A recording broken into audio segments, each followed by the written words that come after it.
I think I just gave myself a hernia. Why? Because I picked up a property report. And you're like, holy cats, Maureen Sweeney. That's me. What's in this hand of yours with this big old binder of paperwork? You just showed us what covenants, conditions, and restrictions could be. That's like 12 pages plus another 8 pages, plus the 1 page of rules.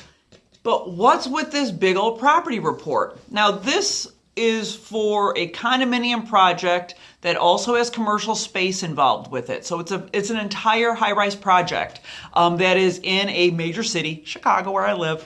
And so I had to remove some of the proprietary information. So the first page in here, the very first page, it says, please read this property report before signing anything.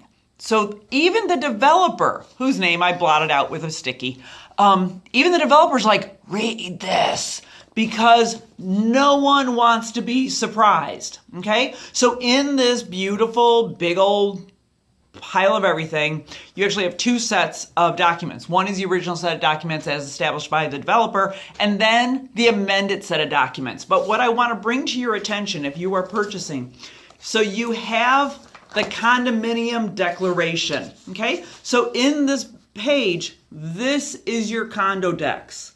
This is going to tell you how the condominium association is run, okay?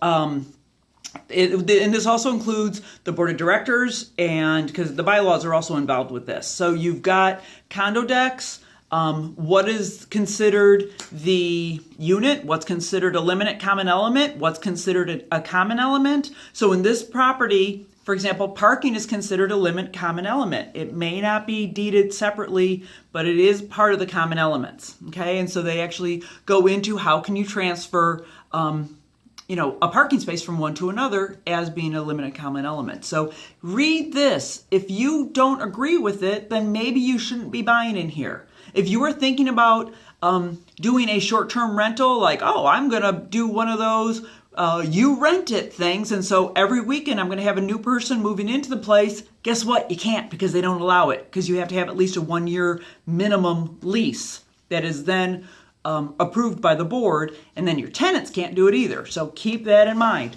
Further, because it's part of an entire master plan, because it's a high-rise master plan, because you've got commercial and then the residential on top, they also have covenants, conditions, and restrictions.